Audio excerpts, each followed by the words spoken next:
So for me to even come to this conclusion is because you have done these things. Now, we go on and off, we're like talking. It became like from every day, became every 2 weeks because life was happening. And I do get it because I'm considerate. I'm not someone that's just like no, like I get it. It's long distance. I understand what's going on. We haven't fully committed to a relationship. We're not even dating for courtship. We're talking about dating. So I'm not gonna hold your neck and be like, you're mine. Like, we're still in the process of talking about it. I'm also someone that is very adaptive to my situations, or I try to be as adaptive as possible. But then we didn't talk for 2 weeks and he was supposed to help me out with something, and I messaged him and it took him a really long time to process that message. 6 hours difference in text. Like, let's keep it 100. Let's keep it on P. You're doing something that irks me, and you know, because if you text me at this time, I text you by this time. I don't expect you to take a whole day to process my text messages, because like I said, you are active on these other places and I see you giving your attention to these other things. So my 1 second that answer that I need, I don't know why it's taking you 10 hours to do that. That's how my mind is working. It's not something tedious, it's not something mentally draining, so I don't expect you to like take a whole day to ponder on the things that you're talking about. Once again, I express my discontentment with the situation. I'm not happy with you. Don't like that you did that. Like, keep it a buck and retain your energy. What does Sean say? Ooh, this was an issue in my family gathering. Oh, my mom talks about this every week with me right now. Oh, like even my parents know that I don't call them every day. It's not an issue with them. My mom and dad's so upset with me. My siblings don't like me because I do this. He didn't say that, but I'm just like exaggerating. My dad's even sick. How am I supposed to compete with that? I'm just upset that you didn't even text me, period. And you're then coming to tell me your dad's in the hospital, your dad's not feeling fine, your mom's upset with you, you have to go travel here, you have to do this, you have to do that. Where do you think my emotions are gonna go? Now I feel stupid, supremely silly for even thinking of being mad. But like, I am in my right to be mad about this because in our behavioral patterns and behavioral contract, you're lacking. But then he always would do. After dealing with that for a while, I just went supremely crazy and I was like, I don't want to deal with this anymore. I don't want to do this. The fact that every time I talk to you about something that pisses me off, you bring the whole ammunition of problems. Go home. Go and meet your family members at home. Why come to stop my life? Why is my life for God's sake? Disgusting. And quite frankly, tacky. Is it now a crime to be attracted to you, to want to talk to you, if you are talking to someone emotionally and romantically? Oh, send only me pictures. Oh, do this. When someone's feeling you, when you're talking to someone romantically, you know the process that it goes through. They're like talking to you nice, all of that. So you're doing all of this shenanigans, but then you want to make me feel crazy for being mad that you're lacking in your normal way or in the way you started the flow. It's like this. That's what you introduced me to. Now you're doing this.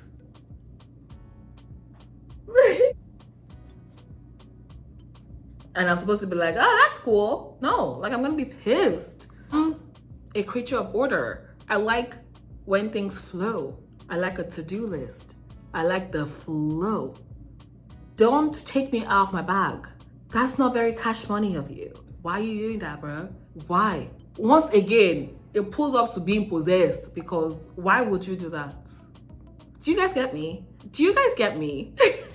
Need you guys to get me. I need you guys to understand. I'm just so pissed. Imagine anybody actually wanting to play me, God's princess, love of God's life, and just me, like, are you dumb? Let's even like forget about all the romantic shit. Every time we would have an argument as friends, it was always the same thing. Ooh, ooh. That's how it feels to me. It just feels like we've gone a long way. We've done projects together. We've done things together. Like, we work well together, creatively and non-creatively, and you ask me for advice and I give you advice. Why do you not look at that and cherish that? And it's also the same person that goes, we're so similar, we're so alike. Like, it's a good old dandy day when we're good. But the minute you're upset about something,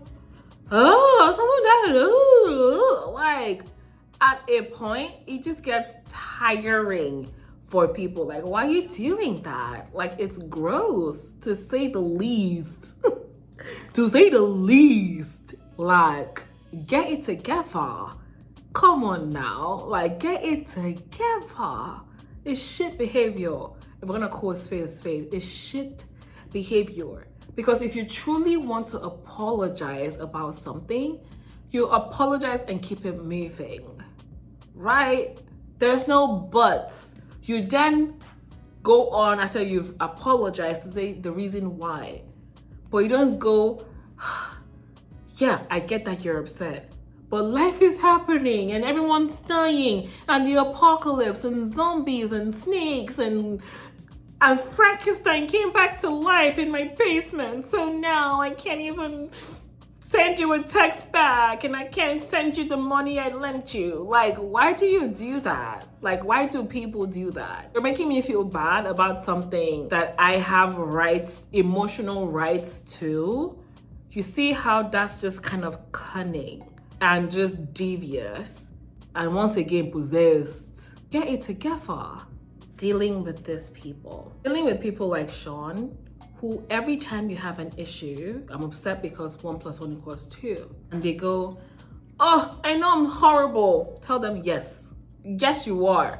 Yes, you're horrible. Yes, you're the worst person on planet Earth. And Hitler existed. Tell them that. What do you want to say about that? Oh, you said it? Yes, I did. Because you are. I'm not saying you're the worst person, but at this moment, you're a very horrible person in this moment. Don't do this again. If they're really sincere about it, they'll apologize and try to learn from that. If they're not, they'll make it a supremely big deal and still not want to apologize, and you then know where you're standing. So now you're like, okay, should I just kind of stay in this suffering of a relationship with this person or leave? And my advice is always leave. Like, why? Like, just leave. Also, the next time they go, this person almost died and this person's in the hospital and you go, this is not what we're talking about right now. We'll address this later. Let's start with this. Like, always bring your own situation or why you started that discussion to the limelight. Because if you give these people the chance, they will take advantage of the situation and make sure they are the ones in primary setting and primary circulation of that conversation. Make sure you're always like, this is it. This is it. Okay, sorry, but this is it. Okay, yeah, ooh, sad. This is it. Oopsies. This is it. Because sooner or later, they have to realize that they need to listen. These people don't respect you. They don't care. They are selfish, subconsciously or intentionally. They don't listen to reason and they want, it's always me. So my best advice for you is to leave them. If you know someone like this, avoid them or make it surface level. That's what I did. Surface as hell. Any access that they have in your life, rebuke it, revoke it. Because this person is annoying and will always bring you headaches. My friend has her friend that does the same thing too. And before, we would always talk about that. Every time she's pissed at that girl, it's a 3-day conversation about why would she say that? That makes me so mad. You don't understand me. You don't even care that we're friends. Oh, like, why would you do that? I had a best friend that did the same thing too. Every time we'll have an argument, you always have friends somewhere else. You have other friends, go up to your other friends and then be happy with them because you're not happy with me. Oh, like you forgot about me and you're doing better with other people. It got to a point where I was like, I don't need this shit from you. Like, I don't need to accept this from you. So yes, I will go be happy with other people that make me happy. I was supremely happy about that decision. I was like, I'm not going back. These people, you need to reinstate your worth in the relationship.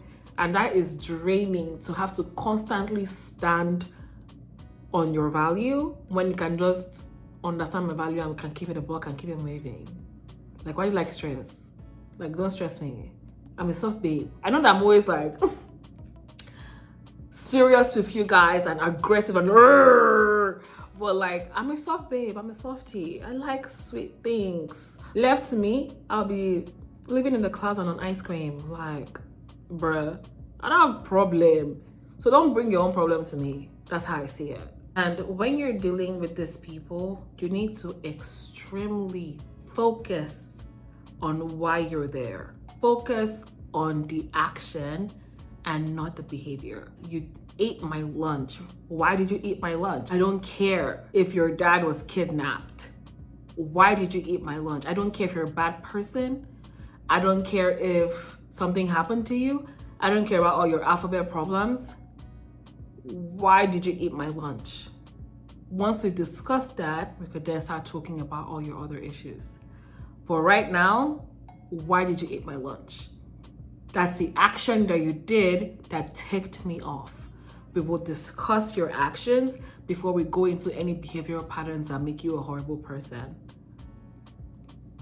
That's how you deal with them. Whew! That is honestly the most serious I've been on here. That was so serious. Oh my God. The air is serious. Thank you guys for coming to my therapy sessions.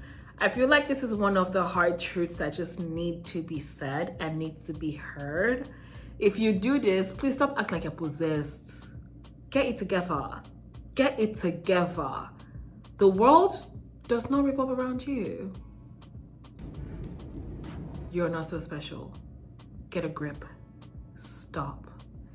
If you know someone that's doing this, you love someone that's doing this, keep them at arm's length unless they're gonna give you high blood pressure. That's just it. If I get high fever, take me for hospital. Maybe not corona. Because you will need therapy to deal with all the emotions that you have from anger or from anything in a box. Those boxes are gonna open and you're just gonna have a rage out. And I just, don't like that for anyone. That's not cute. So keep these people at arm's length. And if you then end up having to be in love with someone like this or married to someone like this, RIP. Tough time never lasts. Only tough people last. I'm praying for you. I pray that God touches them to change their demon possession ways. I say that, but like, honestly, that's just how I feel about it. There's no other way. I have been burnt, so you don't have to be. One thing about life is going to show you shaggy. So you can either collect from my own shaggy or learn it in your own freshly squeezed shaggy. Whichever one shaggy is going to shaggy. God forbid. With these few points of mine, I hope I have convinced you and not confused you to leave this ghetto behavior where it's at.